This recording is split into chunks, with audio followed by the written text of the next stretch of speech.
It's the Cardiff City phone in once again, and again, thank you to the panel for coming on. I've done it again by getting too many Steves, but there we go. Steve Thomas is with us, and Steve Wiggy Wiggins, and David Collins. So there's kind of plenty to discuss. I want to just go to the panel first on the breaking news this afternoon, not long before the show went live, actually, about the news about the case being dismissed for in Nantes, of all places. For £100 million, a hell of a lot of money for the club. Plenty of different kind of points of view on that. Steve Thomas, I know we talked about it just briefly before you came on. What's your general thoughts on it? My general thought on it is obviously it's not good news. Not good news for the club. Not good news for Vincent Tan. What I read this afternoon that we have to pay 400,000, I think, to Nantes, and that's regardless of whether there's an appeal. Whether there is an appeal or not is yet to be seen. But having seen the way it's been pushed by the club and Mr. Tan, my opinion might be there will be likely to be an appeal. But you have to ask when there is going to be. I think two questions come out of this. You have to ask when this is all going to end, and number two, what about the Sala family and all this? When are they ever going to be able to get some peace? I mean, a young man lost his life. Goodness me, 7 years ago now, and it's still going on. So we hope that his family will find some sort of peace and some sort of reconciliation eventually. And we also don't know who was actually responsible, because they now seem to be saying that Cardiff City clearly have never been responsible. Nantes are now not responsible. So who is? We all probably got some good ideas about who that might be, but I better not say anything more on that. No, and particularly as is, you're absolutely right. It is inevitable. I would have thought there would be an appeal. Wiggy, Dave Jones, as I say, not the Scouse humorist Dave Jones, but the Cardiff City fan Dave Jones, was due to come on tonight, and he made a comment on his social media, which I thought pretty well ties in with what Steve said about, it's been going on for 7 years, and no matter how much money is flying around, it's not the value of this tragic loss of this young man and his losing his life. No, I was going to say it's the end of a long saga, but as you've both just alluded to there, it's not, is it? Because there's obviously... It's unlikely, I think. Yeah. It's like a never-ending piece of string. And it as you said, it's so unfair on the Sala family. And I think, okay, it's a lot of money, but all that should have gone out of the window when a young man loses his life, and I think we should have been shown a lot more respect than we have. And I was going to say perhaps that'll push Mr. Tan into leaving. But if you look at it from the club's perspective, then I suppose that's going to rule out, if we do go up, a major investment in the Championship, is it? If Mr. Tan decides to stay. Yeah, it is kind of an interesting one because from the football club's point of view, you can kind of see it in the pragmatic sense, about like the impact on the club, and it's such a messy kind of situation. But Jeff makes the point that I was going to make to you, Wiggy, that Salah's mum, bless her, was in Nantes today in the court, and she's apparently just distraught at the decision. So it's kind of it's just spinning round and round and round, really. Can you see it at all from a kind of it's difficult, somebody's life is involved here, but do you see it sort of more kind of in a business kind of way, from the perspective of the club and the argument of the impact on the club, and because it's like you say, Wiggy, it's massive, isn't it, for Vincent Tan, if that is the final decision. But it's also shed us in a really poor light, hasn't it, Steve, as a football club? That I think that for me is the overriding aspect of it all, because yes, it's a lot of money involved, but when a chap loses his life, and he was going to be a Cardiff City player, unfortunately things were done wrongly from whatever side, but I think we should have I don't think we should have gone down this road at all. But Mr. Tan is Mr. Tan, as we all know. So, but how long is it going to be? I mean, their family just want closure, don't they? Which is understandable. I can't believe it's that amount of time. Time flies, doesn't it? It's a been long time. 7 years. You said. I would never have said that, but it's an incredibly long time to not have any closure on your son's passing, isn't it?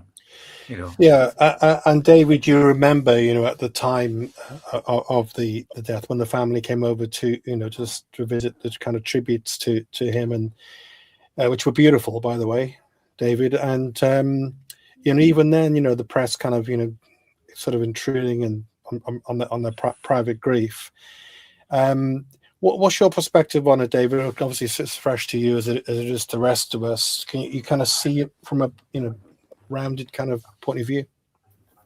Well, I'm not, close to the argument and close to the figures, but my sort of overall reaction to the ruling today was that it was a pretty comprehensive defeat.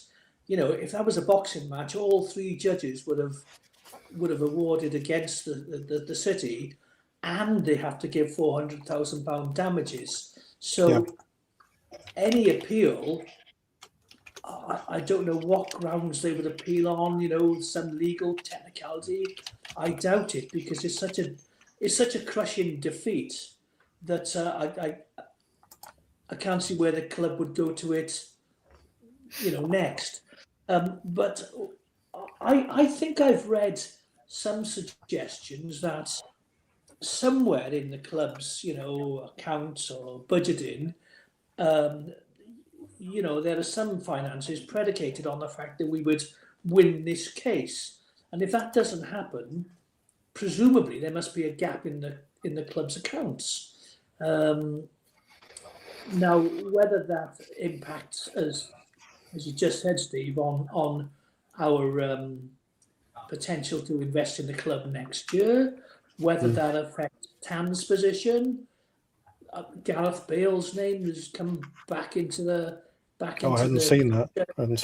Back into the discussion as as a potential investor, because it's not as if the club has lost 100 million. No, but but it's 100 million the club won't get. It's a bit like opportunity cost. If a plumber goes to do a job and the job's cancelled, he doesn't lose the money, but he doesn't get the money. So that's it's such a comprehensive victory that I really, part of me hopes the club don't appeal and just move on, because as somebody was just saying, one of the Steves, 7 years ago, it kind of feels like ancient history, doesn't it? And such we're a going to long be time. talking later on about Gillian Nolan and Capaccio, Joel Colwell. These lads were in high school at the time. I hope the club just put it to one side now, but I don't know the accounting intricacies, as I say. No. It's a really difficult one to look at, and it is ongoing. But sadly, it's ongoing. But it's a massive amount of money. I suppose there's a slightly interesting point there, David, as well. Obviously, this took place in it's a commercial court actually in Nantes, itself. So, we'll just leave that one lie, I suppose. Have you got the official statement by any chance? You said you'd seen the statement from the club. You don't have it to hand there, do you? Or more or less in your head? I don't have it in front of me, sorry, but I did have regard to it, and the club were, very disappointed in the outcome.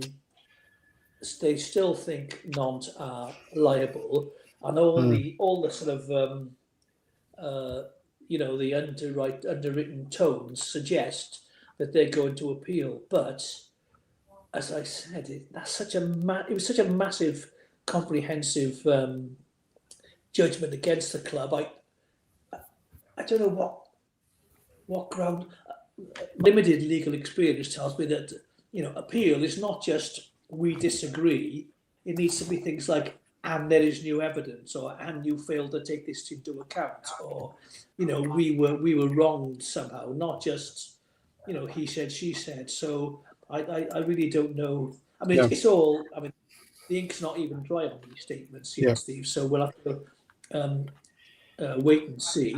And I think as well, it might also depend on the next couple of games, because if they're potentially virtually in the championship by the time we hammer Bolton at home, then the world might look the world might look slightly different than it did when we were losing at home to Wickham.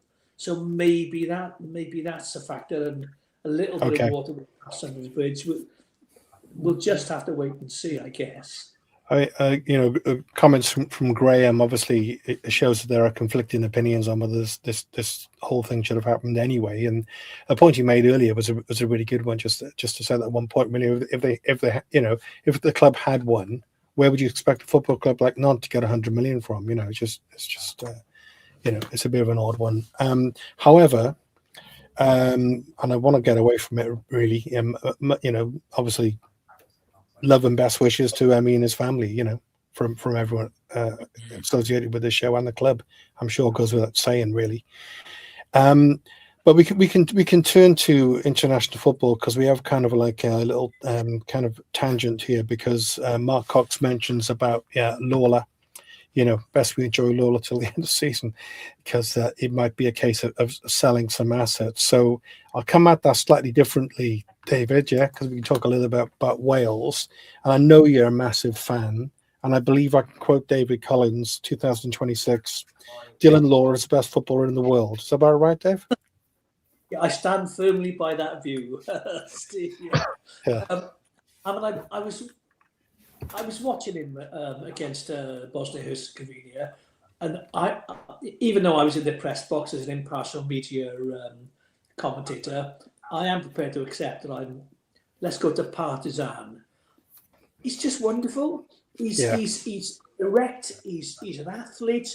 I mean, he didn't have an awful lot to do in the game, but there was one moment late in the proceedings where he got into a little bit of a knot, and he performed what I can only describe it as a pirouette, and just moved past about 3 Bosnians, as if you were, I don't know, playing with the kids on the beach. I was speaking to Rob Phillips earlier on, before the game, the former BBC Wales correspondent, and Rob's a person I'm prepared to, whose opinion I'm prepared to respect. And I said, how good is he? And he said that he really, really is that good. It's not just me as a fan. Rob Phillips has watched many games for many years. And I said he reminds me of that other guy over there. There was a chap called Gabidon. And he's got that poise and that elegance. And I think Lawler is just... He needs to fill out. He needs to get a bit of... some good coaching, because he occasionally gives the ball away, but I really do think he's so good. In terms of his future, everyone's saying, he'll go to Man United or Chelsea. Well, is he going to go to Chelsea and sit on the bench, or Man City and not get a game? Or is he going to go to, I don't know, insert your name of mid-ranking championship club, I don't know, Bristol City or QPR. Well, I don't see the point. Let's hope that doesn't happen. Well, I don't see the point of going. I don't see the point of going to. Would he go to, let's say, Wolves or Burnley? Or would he go to one of the clubs going up from the Championship? Maybe more like like an Ipswich or something like that. Maybe he might go to like a Palace or a Brighton or a Fulham. Yeah. I think he'll still be with us at Christmas, because I think people are still waiting to see. He's doing really well in the chat. Someone like Kean Ashford is doing really well, and Ollie Tanner doing really well in League One. But when they're playing next season against your Derby, maybe not Leicester, but Birmingham, Wolves, West Ham, big top West Ham, big team. Then they'll see how Millwall. Then we'll see how good they are. So maybe people are keeping their powder dry, but he's so young that the likes of Bayern Munich, for example, might take a punt. That's a good call, actually. Enjoy him while you can. I will say that. We'll continue. Yeah, exactly. Because we know we've had our fingers burnt in the past, Steve Thomas, haven't we? With young players. Aaron Ramsey springs to mind. Young players who've looked really, really good, and they're gone. Click of a fingers, bit of money comes in, and away they go. what's your thoughts on Dylan? How does he kind of stack up for you in terms of his quality? Well, I think first of all, just talking generally about our younger players, we have in the generality of cases now got them on reasonably long contracts. So we should hopefully get fees if clubs do come in for them. However, I think, just picking up what David said, I think Dylan is going to be a fantastic player, but I think he's still got a lot to learn. Bear in mind, he only played the one game last season, wasn't it? So he played the one game last season at Villa in the Cup. So this is his first proper season in League One. Might teams want to have a look at him in the Championship first? I'm not certain that there's going to be a mass exodus of players, despite what's happened today. I'm hoping that Dylan will still be our player next season and will come on further. But I think what's more likely to happen is that there's very little point, unless we have a complete fire sale, in getting rid of our crown jewels, our prized assets, however we want to describe them, at knockdown prices. I don't think we're hopefully in that position yet. I'd like to think that Dylan will still be with us next season, and he'll come on even further if we hopefully we can get in the Championship. Yeah, and again, without going back to what we were talking about, there has been something which has happened today, Steve, Wiggy. The implications of the decision which has taken place today would obviously massively change, the financial picture of the club. But when in League One, I suppose we sort of held on to the youngsters, used the league to develop them, and then on the thinking, Steve, that as we go forward, as we go up the leagues, their value is going to go up. So it's a case of, do you think, holding firm with that and just giving him a good run in the Championship, because his value can only go up, can't it? Well, do you think so, Steve? Personally, I think a big club will come in the summer. He is that good, and I know he's been playing in League One, but you can see, the stature and the way he is, the way he presents himself. And don't forget, he was up against some big lumps, those Bosnian forwards, that Dzeko and there, they're decent players. I know he's knocking on a bit now, but seasoned really good pros. Football of his time, I think. Yeah. I think I'm praying that an Arsenal will come in, but they'll see that he needs to be loaned back for a season to Cardiff City. Yeah.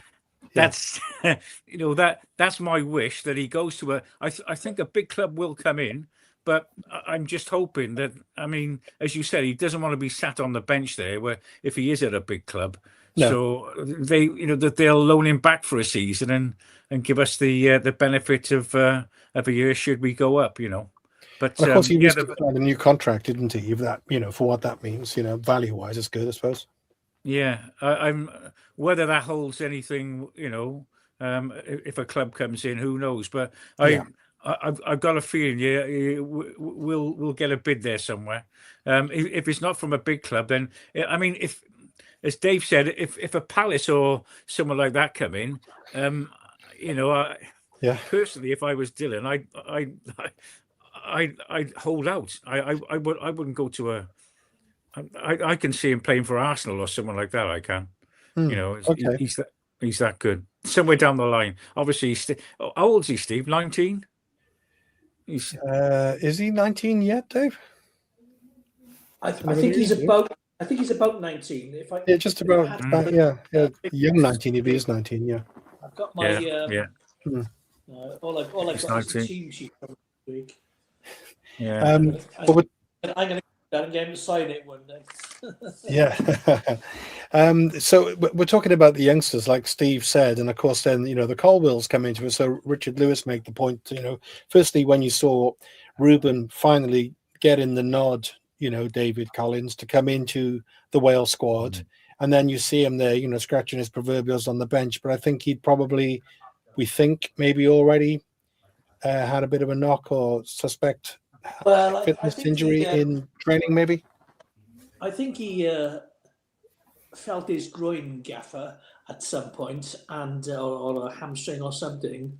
And I don't know whether that was a factor in not putting him on. But if we'd have brought him on against Bosnia, I'm not sure what difference it would have made, because we already had about 5 or 6 players in that role. The likes of Johnson, Wilson. And we'd have brought him on. We already had that floating. We sort of played a 5-5-0 formation. It was really, really strange. And I was sat next to the guy from Sky Sports in the press box. In fact, it was the guy that asked Craig Bellamy about Mo Salah, and Craig Bellamy sort of shut him up quite quickly. Anyway, and when they brought Mark Harris on, I said to him, I'm not sure what the question is for the answer to be Mark Harris. I mean, he didn't do badly. You know, he runs about, he holds the ball, but why Broadhead didn't come on, I don't know. So anyway, to go back to your question, I wasn't surprised to see Ruben Colwell not included. I wouldn't have minded seeing Joel Colwell because he's got energy. Well, he pushes through the gaps. Well, there's a comment from Mark there, David. If you can see it on the screen, I don't know whether you can. He struck me as, because he's saying he's a player who can play at the highest level. He's got so much potential, Joel. But I was surprised a bit when you see, Cullen and then Harris coming on, and Joel. I know it was a big game. I think Joel would have jumped at it. Liam Cullen is. I'm never going to like Liam Cullen, am I? But he's done quite well in a few games. He's done quite well in a few games for Wales, and he's scored a couple of good goals for the Jacks lately. But he just brought nothing to the proceeding. I would have brought Broadhead on for the last 10 minutes and taken Cullen on. Talking about Cardiff City players, if I had to bet on a youngster to leave the club, I think I might go Ashford, because he's got his admirers. He won't cost a fortune. He's got pace, and he can play on the left as well, which is quite an asset. I'd keep an eye on Ashford. He played for the under-21s at Newport the other day. They won, didn't they? They won 2-0, yeah. I don't know. I wouldn't be surprised. Is there scope to bring him into the squad for tomorrow? I don't know how the rules work.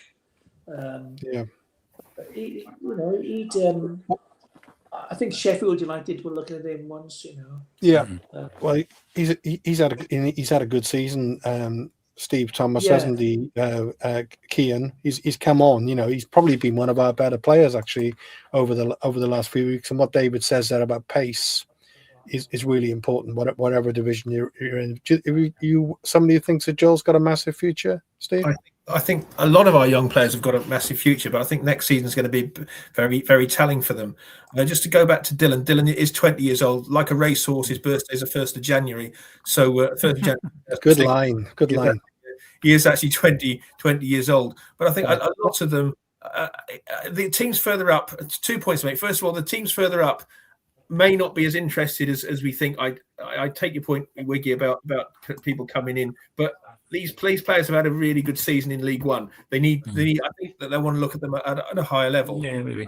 Also, I think the players, if they do go, they've got to be very, very careful where they do go. I remember Brennan Johnson, for example. Brennan Johnson at Forest was an excellent player. Really lost his way at Spurs, and now he's at Palace. Hopefully, from a Wales point of view, he comes on. But the moves that he's made have not really worked out. So I think they've got to be really, really careful. Even going back, you mentioned that Aaron Ramsey going to Arsenal. Yes, he had a good career at Arsenal. But also you can go back to Nathan Blake, who, of course, we sold. Nathan Blake was a great hope at the time, wasn't he? And he went to Sheffield United, as I remember it. We were supposed to get some more money if Sheffield United stayed up, but they didn't stay up. So that didn't happen. So we've got a history going back 20, 30 years of not getting the best when we do sell our players, both for the club and for the players concerned. So I think we've got to be careful for both.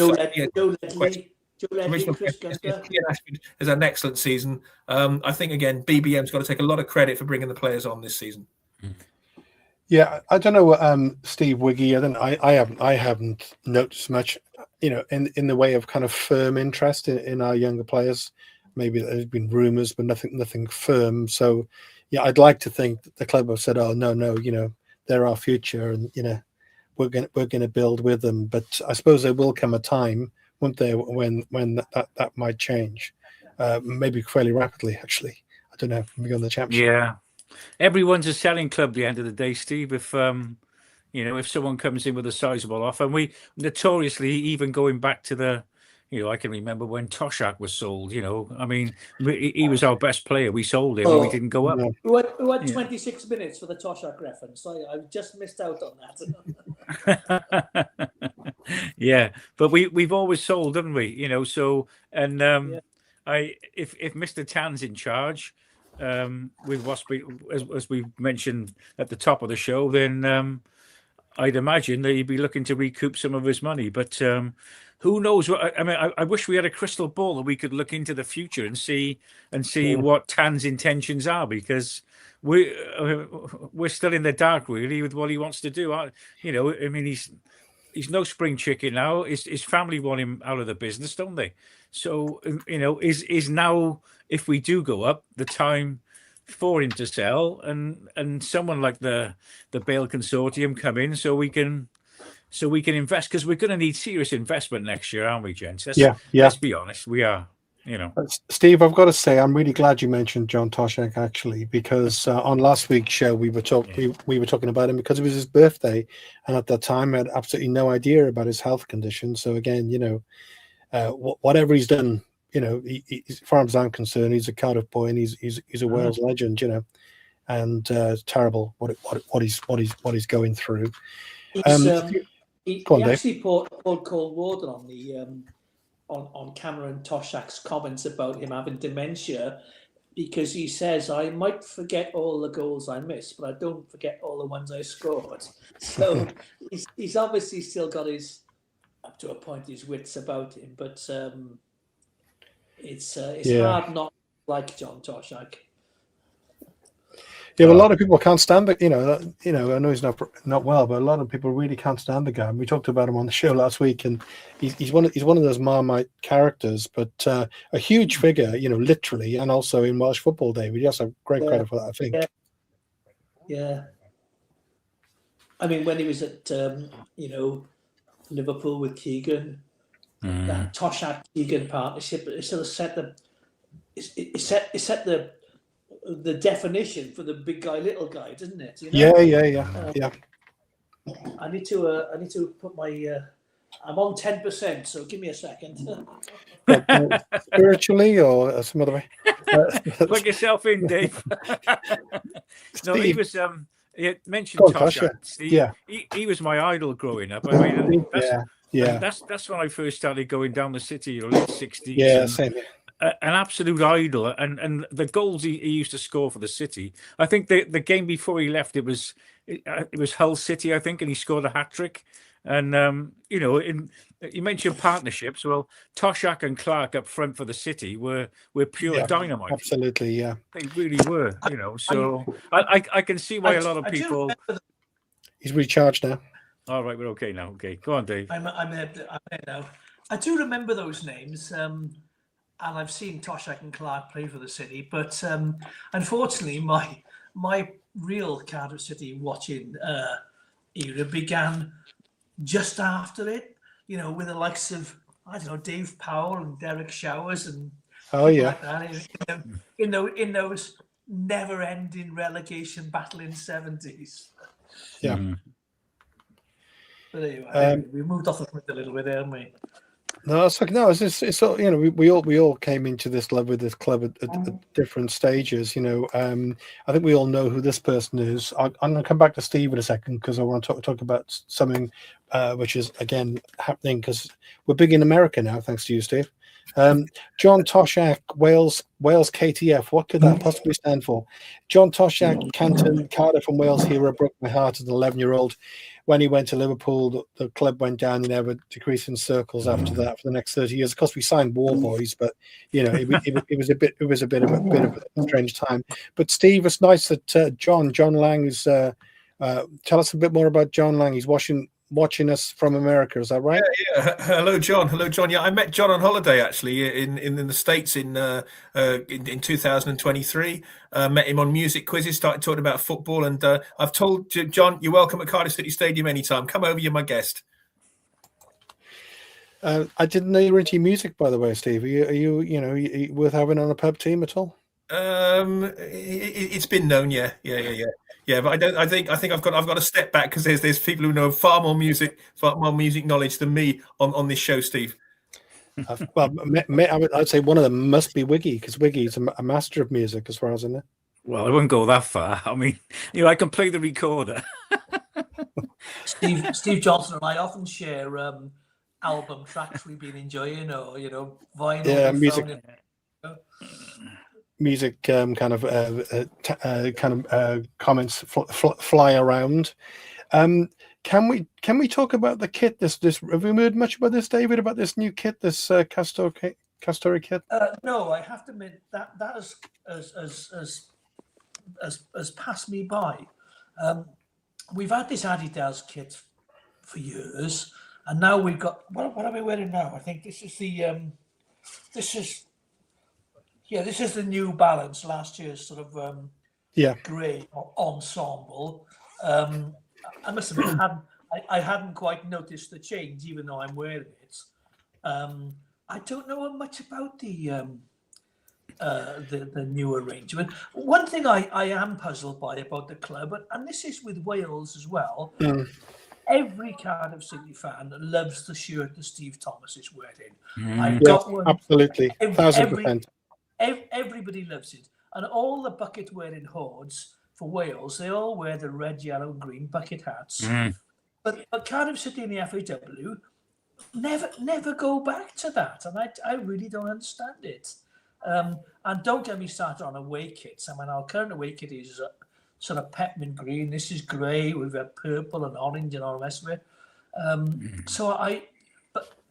I mean, kits in Cardiff City is not a great place to argue, because Vincent Tan, when he finally ditched the red, he says, let's move forward now. Let's have, new away kits. Back in red. He doesn't want to go back. He doesn't want to go back to the blue, white, and yellow because he sees that as a retro step. But surely you'd think there'd be some sort of they missed a trick for me in their centenary season last year or the year past. The badge was great, but Steve's kit is wonderful. So I don't know whether we'll see some sort of return to or even a yellow away kit or something, because. Can I come in that point as well? This kit that I've got on was unique. You saw this kit, you knew it was Cardiff City. We were the only team that was wearing this kit. The home kit was this. The away kit was the reverse with yellow with the blue and white stripe down the side. Yeah. So you knew it was Cardiff City. And also, talking about good luck and bad luck, we were never relegated in this shirt. We wore this from 1975 when we started off in the old third division, and then we got promoted. And we stayed until we got rid of this shirt in 1980. When we went back to the plain blue again. But again, I've said it on this show before. You look at when we, as you said, David, when we wore the Adidas kit, the blue Adidas kit, when we played Leicester, I remember going to Leicester and thinking that's exactly the same kit as ours. All you got is a Cardiff badge on our shirt and the Leicester badge on their shirt. It was completely homogenous, completely taken over by the kit manufacturers.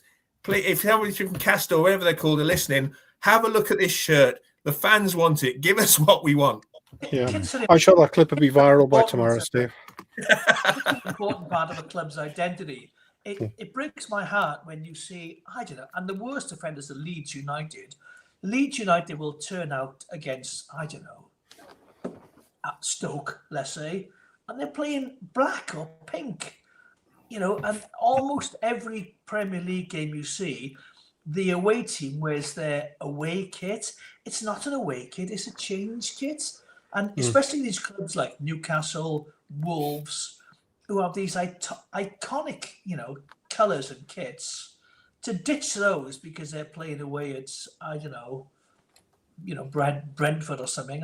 It really sounds weird. I understand the discussion about colour blindness, and I don't know if any of you ever watched the City's game against Plymouth. Yeah, it was really. I watched it on TV in a local wine bar. It was really difficult to see the difference between the two kits. Nothing to do with the wine at all, was it? Pardon? Nothing to do with the wine. That might have been a factor, Steve, especially after 7 goals. But I think kits are an important part of a club's identity, as we saw with the whole. Absolutely. Well, that was the epitome of it, wasn't it? Really, that. But Jeff Dela Cruz makes a good comment here. David, if you want to respond to this, saying about the 100th anniversary of the 1927 FA Cup, win, coming up. Yes. A friend of mine is a Mason, and he's a very, very big Cardiff City fan, and he's, Grand Poobah of his lodge or whatever they call it next year. I don't think it's Poobah, but I'm not quite sure. Pardon? I'm not sure it's Poobah, but it's Grandmaster, I think they call it. That's the one. You've got Grandmaster Flash. You've got to use the 1927 reference, and yes, Yeah, you will. yeah. But interestingly, they clubs didn't really wear the badges in those days, but the club wore the badge of the coat of arms on their shirt that day. The city's coat, the city of Cardiff's coat of arms. Gosh, it's amazing to think that only one club has only one Welsh club has won the FA Cup since 1872. I was pleased when Wrexham were knocked out because I want that record to stay our record. Yeah. I'm a bit like that. It's kind of bitter and twisted, really, isn't it? But it's funny though, isn't it? Isn't it funny how we get so wound up about kits, though, isn't it? Why do we get so wound up, like the badge and the colours and the crest? It's always controversial, isn't it? It's because sometimes, Steve, that's all you've got. You can moan about why they Toshack or Nathan Blake or Gordon Owen or Simon Howarth or 1,000 others, and you can moan about managers and games you've lost, but the club and the kit and the badge is the only constant, really. I mean, when I look at the Bluebird logo, that logo has been part of my life for 50, 60 years. To some people that might sound sad, but to people on the screen, you can relate to that. So it is important, and on a dull Monday night, it is important. Yeah. Steve Thomas, I mean, obviously, I think speaking for most people, certainly of a certain age, that's my all-time favorite City kit, full stop. It's iconic. It's an iconic kit. I think it's everywhere. Yeah, well, it's just a beautiful design. It's. Do you think, Steve? I'm not directing this so personally. It might seem that way at Vincent Tan, but sometimes you get owners of clubs who are a little bit kind of culturally bereft of kind of local knowledge, and they don't quite get the stuff that David was just talking about, Steve, with this kind of iconography and the association. It does mean something to the fans, and you'd like to think that somebody somewhere would say, well, blimey, let's get that kit back. We're going to sell thousands of them. It does, but I don't think, not that I'm standing up for Mr. Tan in any way here, but I don't think you can actually blame him for this, because you've got a whole series of owners before him who've not gone with the appropriate shirt. And I think obviously keeping calm and trying to obviously not blowing a gasket over this, but as David alluded earlier, it's because we feel identity with this. If we all feel an identity with Cardiff City. We all support Cardiff City for particular reasons, but we're all passionate Cardiff City fans, and we think this kit. I remember I wore this kit when I grew up 60 miles south of London. I had this kit as a 12-year-old. I'd lumps kicked out of me in games lessons wearing my Cardiff City shirt, playing football in East Sussex when I was growing up, amongst people who supported Chelsea, Liverpool, Manchester United, whoever, everybody apart from Brighton and Hove Albion at the time, who was the local team, but leave that to one side. I've always had this affinity and association with Cardiff City because it's where I'm from, and I think this is part of the identity. If we wear a kit that's unique to us, it would go down really well, and I think they would absolutely fly off the shelves if they put this. Well, it's a little bit of a handbrake turn. Sorry, Dave. I just remember something I wanted to mention tonight. Of course, that was the terrible death of the Birmingham fan, who were missing and was discovered. That was a terrible story, and it transcends everything we're talking about. But Wiggy, I mentioned that because Steve's very neutral kind of guy. He holds it together well, but even I can tell there's some emotion there when he's talking about his identity as a football fan, and things happen. The Emiliano Sala tragedy is another one. Things happen which transcend football, but there's something special, I think, about sometimes to do with the kind of the community spirit of the football family. It might sound a bit corny, but I think that there actually is something in there. Would you hold with that at all, Steve? Yeah, I think you're spot on there, Steve. Yeah, it's a community thing, a football club, isn't it? It's a big part of a community as well. The further, obviously, the further up the leagues you go, but even in the lower leagues, I mean, a football club is the hub of a city or a town, isn't it? And I think some of the tributes that you see these days. I saw the Birmingham one, but there was one at Leeds as well.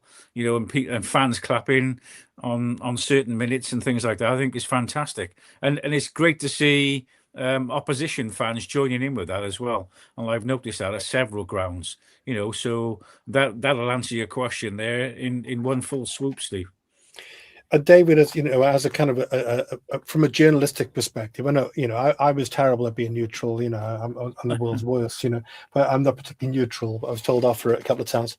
So you're kind of effectively objective, but you also probably more as much as anyone else connected. You have that passion running through your bloodstream too, don't you? Well, I'll bump into a mate of mine in a pub or something. And they says to me, did you go? And I instantly know where he means, where did I go, and what he's talking about. And I said, oh, yeah, it was rubbish, or yeah, it was great.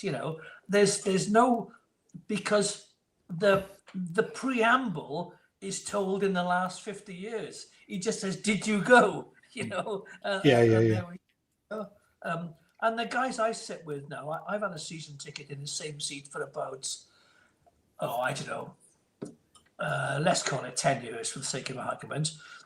One or two people I actually know as friends, people like Tim Hartley, who's been on this show. But others, I've just kind of got to know him, Mm. And this one guy I saw in the pub once, and he came in, he said, Bluebirds.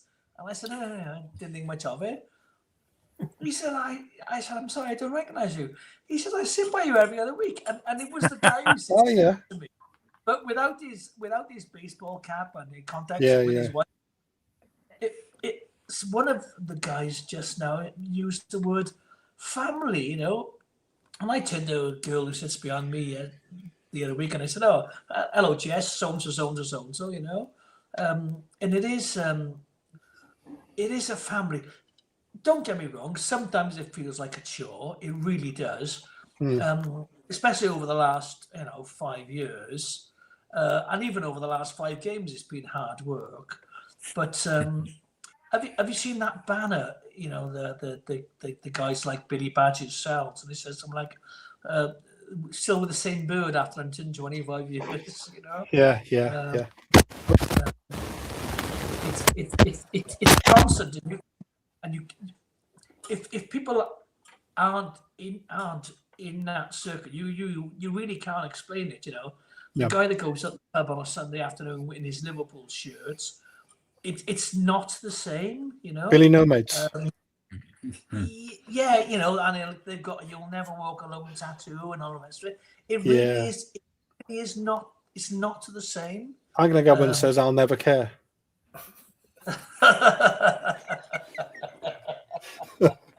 I fancy having that tattoo on there, but no, I'm not going to do that. Steve Thomas says a serious comment coming from Rich Lewis. Again, talking about the thing that we're all talking about really is the kind of spirit that runs through football. The latest update, which was really sad about Jason Bowen and his condition, and his fight with that terrible condition. He was a lovely player, wasn't he, Steve? Jason was a great good footballer, It's as we said before, we talk about the kit, we talk about the club, how much it means to us. There are some things that transcend football, as we said about Emiliano at the start of the show as well. And what's happened to Jason, a fantastic servant for us. So, as you mentioned him there, I've got a few of the goals he scored going through my mind. I remember him scoring the winner when we won 1-0 at Reading away. I think our first game at the new Reading Stadium. I remember there was one game when we'd have been in the old third division where he sold this amazing dummy on the edge of the box of the Grange end, and it was worth going that night just because you could see the fella sitting next to me said dummy because the ball came to him and he went one way, the ball went the other, and went round the player. Absolutely brilliant. Again, he was one player who went to win a lot of fans over, I think, because he was a former Swansea player. Yeah, well, that's the thing, isn't it? That's the other thing, Steve, with that as well. Going back to that, the thing we were alluding to, our passion for our club, but also, to various extents, passion for other human beings, and things that happen which are much bigger than football. But for us, in our family, to paraphrase David, when somebody's been signed from Jackland and he comes to play for Cardiff, that's a difficult family transition. You got a family wedding scenario going to kick off at any second now, haven't you? Really? Absolutely. But if you look there are some notable names. We got Jason Bowen, of course, came over, Andy Legg, and to a certain extent, Alan Curtis. Alan Curtis, Swansea through and through. Yet that goal, Robbie James. He scored in the Welsh Cup final at the Vetch when we beat Wrexham 2-0 in 1988, was it? Absolutely fantastic. And I remember he said afterwards, I saved my best goals for the Vetch, but he was playing for Cardiff City. He just in that team, I think it was described, I think in the Cardiff City chronology, or one of the books back at the time, he was an oasis in the deserts of the 4th division, and he was a former Jack playing for us who won a lot of us over. Yeah, I saw, and of course, sorry, go on, Dave. Play for I think it was a combination game. It was Cardiff reserves against Swansea reserves at the old Ninian Park, and this whippet was on the wing, Jason Bowen, and I really remember he really caught my eye at that time. So I kind of followed his career all the way through, and I was very pleased when he signed for us. But there's sort of brushstrokes of Ramsey, because you watch Jason Bowen and Ramsey, and they're a metre or two ahead of the rest of the players in their minds. Yes, this is why Dalglish couldn't play for Burton Albion, because they're too good. They're too good, and some of the things Bowen was doing, didn't come off because and Ramsey. Because the other players weren't up to it. This is why Bowen always linked up very well with Andy Legg, because he was a good, clever, mature player. Yeah.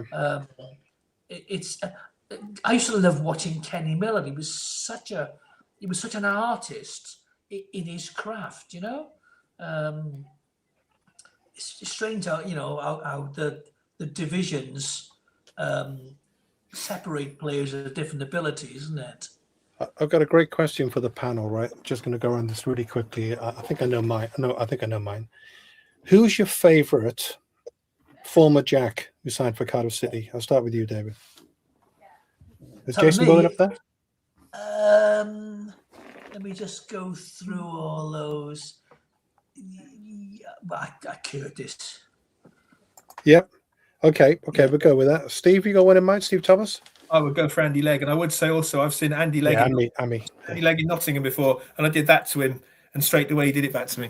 Yeah, he's Cardiff now, isn't he? He's made the transition. Yeah, but I would say that that's not anything for Alan Curtis, or I'd put Leggy up there with Alan Curtis and Jason Bowen as well. Players who won us over for their ability and their commitment to Cardiff City. What about you, Wiggy? Yeah, I'd go with Leggy as well, Stephen. Wouldn't it be great to have him in our side with that long throw now, which has come back in. All the teams, they're getting goals off long throws, and we just haven't got anyone to chuck the ball that far. He was great. I thought he was a real good servant for City, Leggy. Really good. I wonder, Steve, if you asked that question to a Swansea City phone in. Who is your favourite ex-Cardiff City player?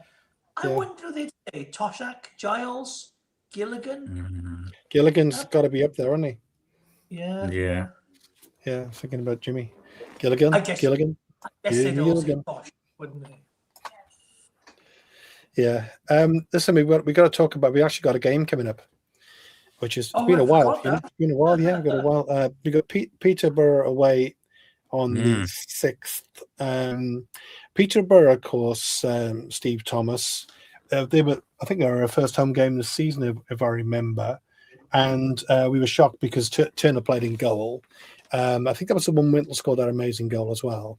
And then at that time, then they sort of went free fall for a while, and now they've crept up to mid-table. Their manager is talking about former Jacks, Luke Williams. Is their manager, but so he'd love to put one over on us. Do you think this break is going to and I must need to predict the future a bit, crystal ball, Steve. But at the time, I'll put it this way: when we had the international break, I thought it was a godsend for us. I thought we really needed it. I hope it's done the trick to turn the corner. Any thoughts on that, Steve? Yes, I'm always positive. I'm very much half full glass, as you know, Steve. However, Yep. I am concerned that I was there the last time we beat Peterborough United at London Road in 1986. So it's actually 40 years ago this year since we last won there. I was there and we were 4-0 up at half time. Wow. I got a lift off a Peterborough fan for that game, and he rung me at half time and said, "Can we go now?" He never let me forget what happened afterwards. After that, but yeah, Cardiff City at London Road is a complete bogey team, but records are there to be broken. Yeah, fair enough. Steve, you got any memories to do with Peterborough at all? I actually went up in the 70s and we got done that day as well. I think it was 2 or 3, but notoriously they're quite good at home, Steve. It's a tricky game, that is. They got some good young kids up there, and I watch them a few times now and again if we're not doing anything, and I like what they do at home. They're a very good home team, so we're up against it a bit on Monday. I just hope we get out the traps fairly early and get on top of them, because they're decent at home. So it's a tricky game for us to come back in.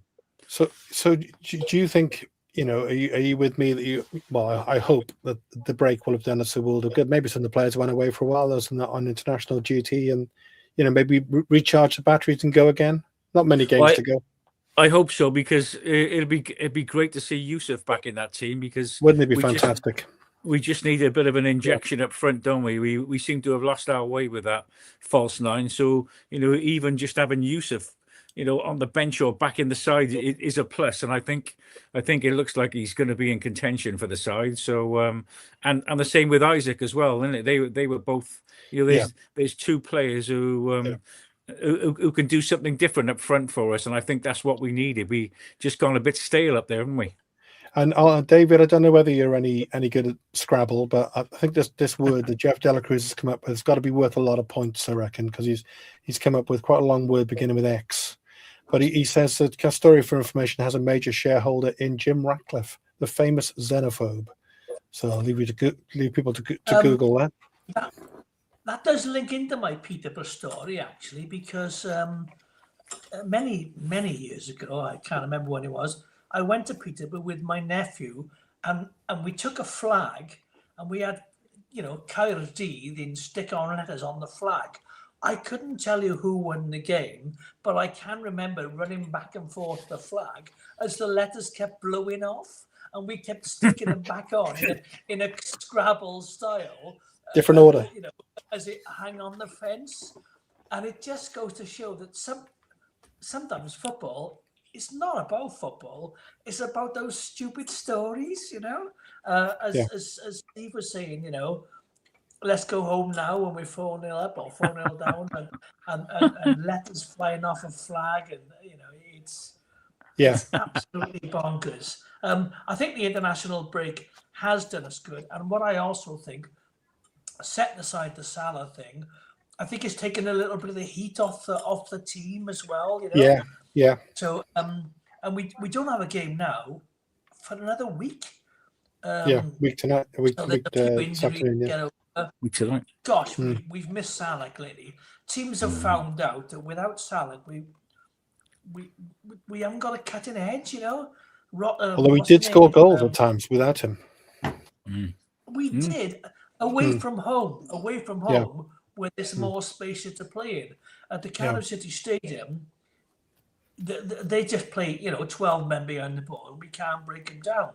Robinson plays in this, false 47 role, and it just doesn't work, So I'm looking forward to him coming back. Ruben, if he's on fire. That'd be a breath of fresh air, wouldn't it? And Isaac, to have the pair of them back. Also, my Easter Monday. That's my Easter Monday Monday treat, Easter treat. Oh, well done. Are you going to wear the ears on the way up here? Yeah. Right. Probably, listen. yeah. as well as the Peterborough game, you've only got a few minutes to go just to go through this. It's interesting. Peterborough mid-table, nothing really on it apart from the fact that Luke Williams is their manager, and I'm sure he'd love to put one over on us. They're not going down, they're not going up. Right? And then in the next 3 games, then Steve Thomas, we got Bolton, Huddersfield, and Reading, all of which, are chasing promotion in one shape or another. So this next run of games it could be, if it goes well, we could not pretty well sew it up, couldn't we? Yes, we could. I think also a point to make is that with our game against Port Vale being off on Friday because they're still in the cup, we've got a massive game with Plymouth hosting Bolton on Friday. So I think I'd look for Plymouth to win that. However, we've also got Bradford, who are only a point behind Bolton, and they're at home to Northampton, who do seem to be a bit of a lost cause at the moment. So I don't think it's over yet, but I think in a week's time, we'll hopefully be in a better position to know where we are. Also worth bearing in mind, I think that 2 weeks ago, we were 11 points ahead of third with 9 games to go. Now we're 11 points ahead with 7 games to go. So if we just keep that gap, the other running out of games. I think if we can match or better the results of these other teams below us in three games would be enough now, because we're effectively 4 games ahead of the 2 teams below us. So we just need to make sure that we keep it going for the last few games. And if we stumble over the line, we stumbled over the line. But let's just finish in the top 2. Do you want to quickly give me a prediction for the Peterborough game, Steve? Right, I'm going to go, despite what I said earlier on, I'm going for a 2-1 win. Excellent. Yeah. Okay. First one in 40 years. Just to put that one out there. Steve Wiggins. Pop it down as a score draw. I think it's 2-2. Okay. It might not be a terrible result, to be honest. It might not be a terrible result. No. Because, like Steve said, the games are starting to run out. What you reckon, David? I was going to say 4-0 down at halftime and win 5-4, Steve, but it'll be 2-0 to Cardiff City. Okay, and just the Youssef and Isaac thing, of course, 2 really good players, particularly at this level. Youssef coming back now, David, as we go into the last 6 or 7 games. If we can win 2 or 3 games that we're more or less there, it could be a fantastic asset for us, couldn't it? I think mathematically, from today, we need 11 points. Yeah, I don't know if there's a scenario where we can clinch promotion against Bolton. There might be, I don't know. But I think if we don't lose for the rest of the season, we'll go up. 7 draws. Negative. So 7, yeah. Well, and Steve, on that point as well, we reiterating something we talked about the other week. So we don't win the league, right? So we might, but I don't think we're going to now. But getting in the automatic places, for me, that transcends everything else. This is getting those top 2 and get out of the league, isn't it? Most definitely. I've said throughout the season, I don't care where we finish in the top 2 as long as we're in the top 2. Hats off to Lincoln if they win the league. Like their style, we may not like the way they do it. However, they'll have proved they've been the best team over 46 games. If we finish second, that's fine. That's fine with me. Anywhere in the top 2 is fine. Okay, and I'm just going to throw this little teaser out now, Steve, radio style now. I'm not sure that's going to happen, but it could happen that I might. Don't guess. I may have somebody who's appeared for both us and another team who's done very well this season on the show before the end of the season. I also may have one of City's more popular goalkeepers. So I'm working on both. So we'll see who that is. And that goalkeeper could have had a walk-on part in the Top Cat cartoon, Anyway, got me there. Yeah, I'll leave those there. Thank you very much, everyone. See you soon. Cheers, guys. Thank you. All the best, guys. This channel is powered by an incredible membership community on Cardiff City World and patreon.com/Ace Podcast Nation. Becoming a member unlocks exclusive rewards from early access to live event tickets, bonus content, and even the occasional inside transfer scoop when we get it. But more importantly, it allows us to bring you top quality Cardiff City content 7 days a week. Across those 7 days, we're talking match previews, exclusive interviews, instant match reactions, the breakdown podcast, tactical deep dives, the Spotlight series, Bluebirds Rewind, Academy Focus, and just so much more. Led by myself, backed by an army of passionate Cardiff City fans, this is content created by fans for fans. Balanced, professional, and 100% all about the club we all love. If you enjoy what we do, then join the community today and support what we are doing as we help to keep Cardiff City World flying high.